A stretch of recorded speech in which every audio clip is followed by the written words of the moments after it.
हर हर महादेव भक्तों श्रावण मास की आप सभी लोगों को हार्दिक शुभकामनाएं। तो कैसे हैं? भगवान शिव की कृपा से आप सभी सुखी से ही होंगे। श्रावण का महीना चल रहा है। श्रावण के महीने में श्रावण मास का महात्म्य सुनने का बहुत ही पुण्य माना जाता है। तो इसीलिए भक्तों, हम और आप मिलकर श्रावण मास के अध्याय की शुरुआत करते हैं। शौनक बोले, हे सूत, हे महाभाग, हे व्यास शिष्य, आपके मुख कमल से अनेक आख्यानों को सुनते हुए हम लोगों की तृप्ति नहीं होती है, अपितु बार बार सुनने की इच्छा बढ़ती जा रही है। तुला राशि में स्थित सूर्य में कार्तिक मास का महात्म्य, मकर राशि में माघ मास का महात्म्य और मेष राशि में स्थित सूर्य में वैशाख मास का महात्म्य और इसके साथ उन मासों में जो भी धर्म है उन्हें आपने भली भांति कह दिया।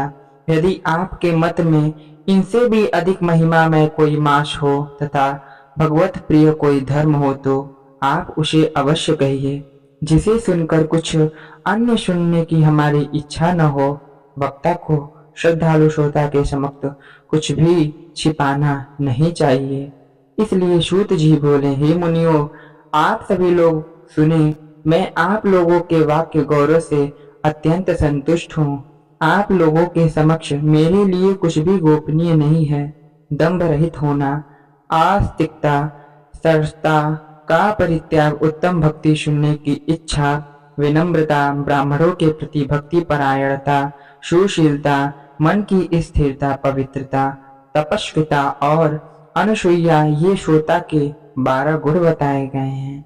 ये सभी आप लोगों में विद्यमान है। अतः मैं आप लोगों पर प्रसन्न होकर इस तत्व का वर्णन करता हूँ। एक समय प्रतिभाशाली सनत कुमार ने धर्म को जानने की इच्छा से परम भक्ति से युक्त होकर विनम्रता पूर्वक ईश्वर भगवान शिव से पूछा।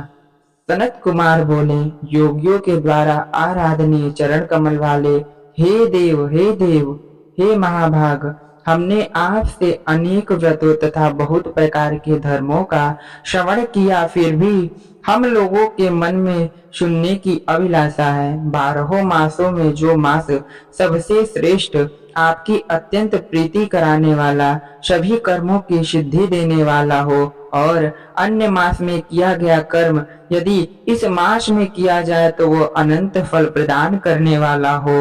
हे देव, उस मास को बताने की कृपा कीजिए, साथ ही लोकानुग्रह की कामना से उस मास के सभी धर्मों का भी वर्णन कीजिए। ईश्वर बोले, हे सनत कुमार, मैं अत्यंत गोपनीय भी आपको बताऊंगा। हे सुव्रत, हे विधि नंदन, मैं आपकी श्रेष्ठता तथा भक्ति से प्रसन्न हूँ। 12 मासों में श्रावण मास मुझे अत्यंत प्रिय है। इसका महात्म्य सुनने योग्य है, अतः इसे श्रावण कहा गया है। इस मास में श्रवण नक्षत्र युक्त पूर्णिमा होती है, इस कारण से भी इसे श्रावण कहा गया है। इसके महात्म्य के श्रवण मात्र से ही यह सिद्धि प्रदान करने वाला है, इसीलिए भी यह श्रावण संज्ञा वाला है। निर्मलता गुण के कारण यह आकाश के सदृश है, इसलिए नभा कहा गया है। इस श्रावण मास के धर्मों की गणना करने से इस पृथ्वी लोक में कौन समर्थ हो सकता है, जिसके फल का संपूर्ण रूप से वर्णन करने के लिए ब्रह्मा जी 4 मुख वाले हुए, जिसके फल की महिमा को देखने के लिए इंद्र 1000 नेत्रों से युक्त हुए और जिसके फल को कहने के लिए शेषनाग 2000 जिह्वाओं से उत्पन्न हुए। अधिक कहने से क्या प्रयोजन, इसके महात्म को देखने और कहने में कोई भी समर्थ नहीं है। हे मुनि, सभी व्रतों तथा धर्मों से युक्त महीने में एक भी दिन ऐसा शेष रहित नहीं दिखाई देता। इस माह में सभी तिथियां व्रत युक्त हैं। इसके महात्म के संदर्भ में मैंने जो कहा है वह केवल प्रशंसा मात्र नहीं है, अर्थो जिज्ञासुक्तो भक्तों, अर्थ की कामना करने वाले, मोक्ष की अभिलाषा रखने वाले और अपने अपने अभिष्ट की आकांक्षा रखने वाले चारों प्रकार के लोगों, ब्रह्मचर्य, गृहस्थ, वानप्रस्थ, संन्यास आश्रम वाले को इस श्रावण मास के व्रत अनुष्ठान करना चाहिए। सनत कुमार बोले, हे भगवान, हे सत्यम, आपने जो कहा है कि इस मास में सभी दिन एक तिथिया व्रत रहित नहीं है, तो आप उन्हें मुझे बताइए, किस तिथि में और किस दिन में कौन सा व्रत होता है, उस व्रत का अधिकारी कौन है, उस व्रत का फल क्या है, किस किस ने इस व्रत को किया, इसके उद्यापन की विधि क्या है, पूजा कहाँ हो और जागरण करने की क्या विधि है, इसका देवता कौन है, उस देवता की पूजा कहाँ होनी चाहिए, पूजन सामग्री क्या क्या होनी चाहिए और किस व्रत का कौन सा समय होना चाहिए। हे प्रभु, वह सब आप मुझे बताइए। यह मास आपको प्रिय क्यों है, किस कारण यह पवित्र है, इस मास में भगवान का कौन सा अवतार हुआ था और यह सभी मासों में श्रेष्ठ कैसे हुआ, मास में कौन सा धर्म अनुष्ठान के योग्य है। हे प्रभु, यह सब बताइए। आपके समक्ष मुझ अज्ञानी का प्रश्न करने में कितना ज्ञान हो सकता है, अतः आप संपूर्ण रूप से बताएं। हे कृपालु, मेरे पूछने के अतिरिक्त भी जो जो शेष रह गया हो उसे भी लोगों के उद्धार के लिए कृपा करके बताइए। रविवार, सोमवार, भोमवार, बुधवार, बृहस्पतिवार, शुक्रवार और शनिवार के दिन जो करना चाहिए, हे विभो, वह सब मुझे बताइए। आप सबके आदि में आविर्भूत हुए हैं, अतः आपको आदि देव कहा गया है। जैसे एक की विधि बाधा से अन्य की विधि बाधा होती है, वैसे ही अन्य देवताओं के अल्प देवत्व के कारण आपको महादेव माना गया है। तीनों देवताओं के निवास स्थान पीपल वृक्ष में सबसे ऊपर आपकी स्थिति है। कल्याण रूप होने के कारण आप शिव हैं और पाप समूह को हरने के कारण आप हर हैं। आपके आदि देव होने में आपका शुक्ल वर्ण प्रमाण है, क्योंकि प्रकृति में शुक्ल वर्ण ही प्रधान है, अन्य वर्ण विकृत है।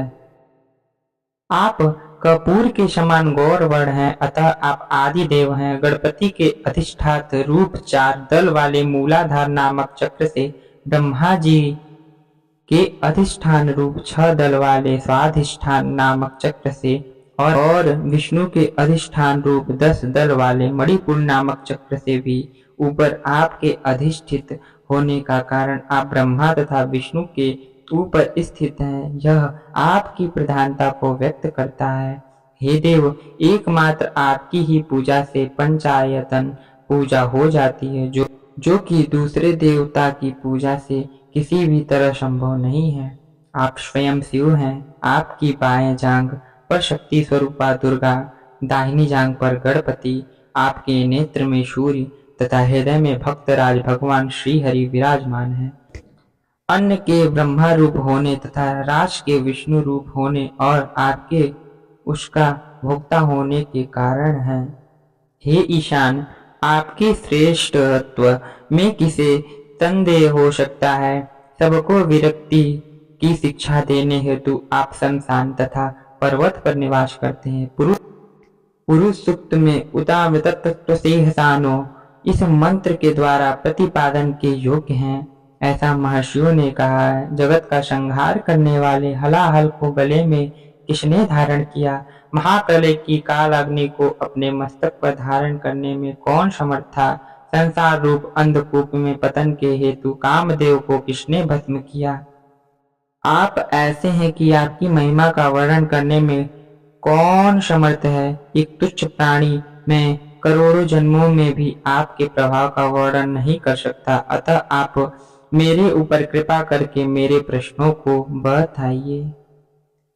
बोलिए शंकर भगवान की जय।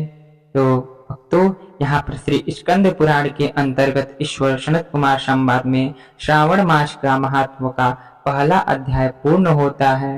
बोलिए शंकर भगवान की जय। वीडियो पसंद आई तो वीडियो को लाइक करें, चैनल को सब्सक्राइब करें। हर हर महादेव।